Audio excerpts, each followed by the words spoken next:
Assume that Japan and France are trading partners and have flexible exchange rates.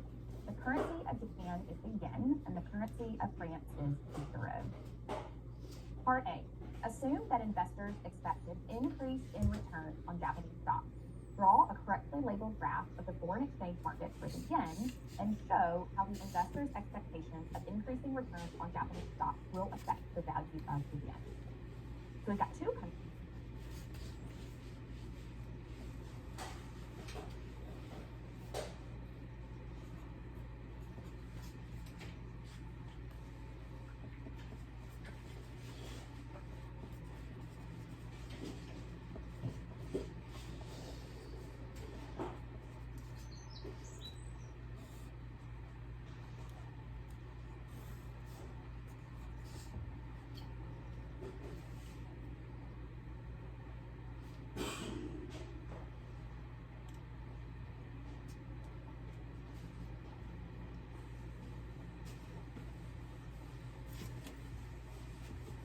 Japan and France, they trade with each other. We're given the two currencies. Japan uses the yen and France uses the euro. So we have an event that happens. Investors expect to receive more returns on their investments in Japan. And the first thing that we're asked to do is draw a foreign exchange market graph for the yen. So let's start there. And you see that correctly labeled graph of the yen will show on the y-axis euros per yen. The x-axis should be labeled quantity of Japanese yen. And we have a demand curve and a supply curve. So now let's talk about the shift. If investors expect an increase in returns on Japanese stocks, this means that they expect that they're going to make more money in Japan. And that means that anybody who wants to invest, in this case, anybody that's in France that wants to invest in Japan needs yen to do so. So what happens in the foreign exchange market is that the demand for yen will increase, and then we are asked to show how this change will affect the value of the yen. So on the y-axis, you need to make sure that you have an increase in the exchange rate, the value of the yen, from E1 to E2. So this means that the yen has appreciated. You also see a second graph on the screen that shows that it is acceptable to show a decrease in supply of the yen. The idea is that people in Japan would rather invest money in their home country rather than in France, for example. So fewer yen are supplied in the foreign exchange market, so supply could also decrease. Part B. Given the change in the value of the yen shown in Part A, how will each of the following be affected? So recall in Part A that the yen appreciated. So the first part of B, what will happen to Japan's net exports and explain. Remember that net exports equal exports minus imports. And because the yen appreciated, that means that anything that is now purchased from Japan, exports, what we're talking about, is now relatively more expensive because the currency is more expensive. This also means that anything that is bought from other countries, anything that you can import, is now relatively less expensive because people in Japan now hold a stronger currency.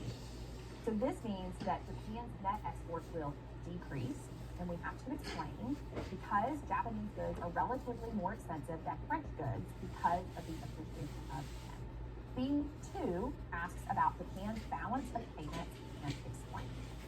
So a country's balance of payments is their current account and their capital and financial account. It's called the balance of payments because the two accounts balance. The current account and the financial account equal zero, or a surplus in one account must mean a deficit in the other account to balance each other out. So in the first, we said that the yen appreciated, and then in B1, we said that because of that, net exports into Japan decrease. So this means that the current account must decrease because a country's current account includes their trade balance. So because net exports decrease, that means that the current account must also decrease. Because the two accounts balance, that must mean that the capital and financial account must increase in order to balance out the current account. So here's what we can say to answer the question about Japan's balance of payments. Japan's balance of payments will not change.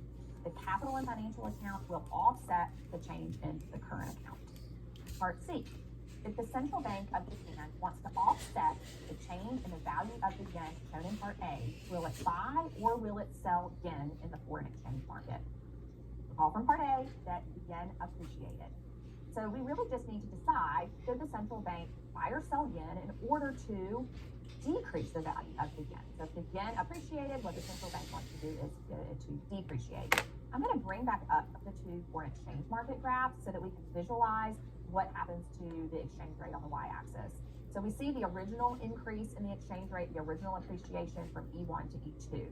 So what the central bank needs to do is to get the exchange rate to decrease back down to E1.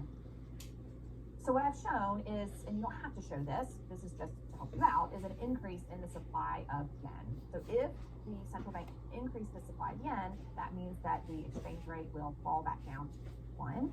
So that means that the central bank of Japan needs to sell yen in the foreign exchange market. Question 2. The European Union and the United States are trading partners. Part A. If the current account balance is 0, will an increase in the United States real income result in a current account surplus, deficit, or no change? And explain.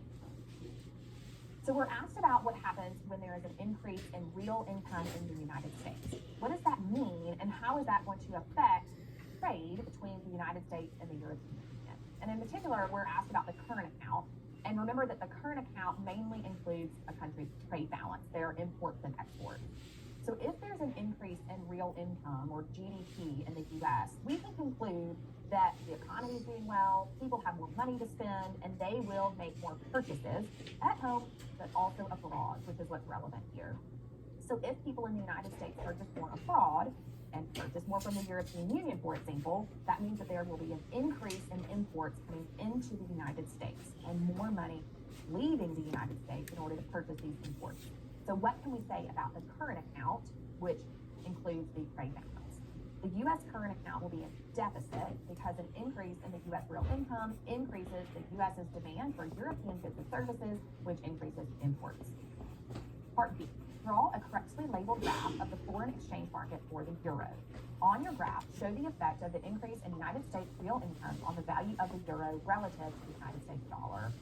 Remember from Part A, we said that the United States will buy more imports from Europe.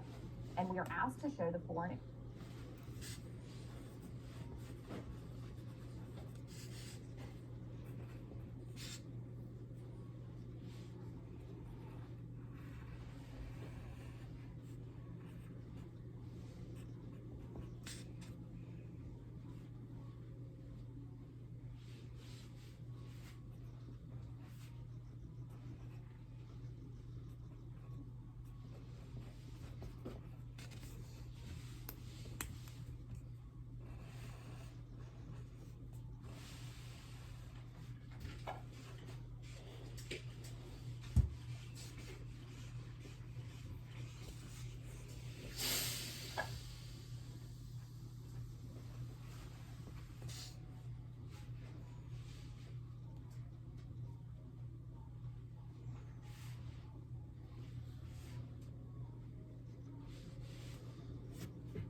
exchange market for the euro.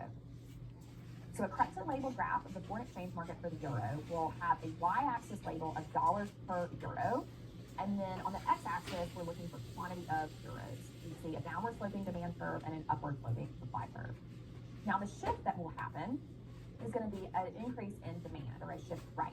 This is because people in the United States are buying more imports from Europe, so they demand euros in order to make those purchases. So we see an increase in demand, and then on the y-axis we need to show the increase in the exchange rate from E1 to E2. So this is an increase in the value of the euro relative to the US dollar.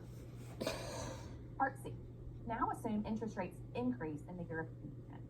What is the effect of the increase in interest rates in the European Union on the demand for the United States dollar? Explain. So if interest rates increase in the European Union, this means that when people purchase financial assets in the European Union, they will receive higher returns on their investments in Europe relative to investments in the United States. So this means that people want to invest in the European Union. They want to earn this higher interest rate. So we'll see financial capital flow to Europe and away from the United States. Now the question asks us, what will happen to the demand for the dollar? Well, if people would rather invest in the European Union than in the US, then the demand for the dollar will decrease because capital flows are going toward the European Union, and so capital flows from the EU to the US will decrease. Part 2 of C. Based on your answer to part C1, what is the effect on the value of the United States dollar relative to the euro? So we're asked about the value of the dollar, and recall from the previous question that demand for the US dollar decreased.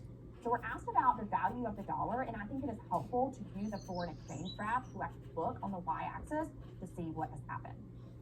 So I've sketched a foreign exchange market graph for the dollar, and I've shown a leftward shift in the demand for the dollar, and then I see on the y-axis a decrease in the exchange rate from ER1 to ER2. This decrease in the exchange rate means that the US dollar has depreciated, and that is the answer to this part of the question. The dollar will depreciate. Thank you very much.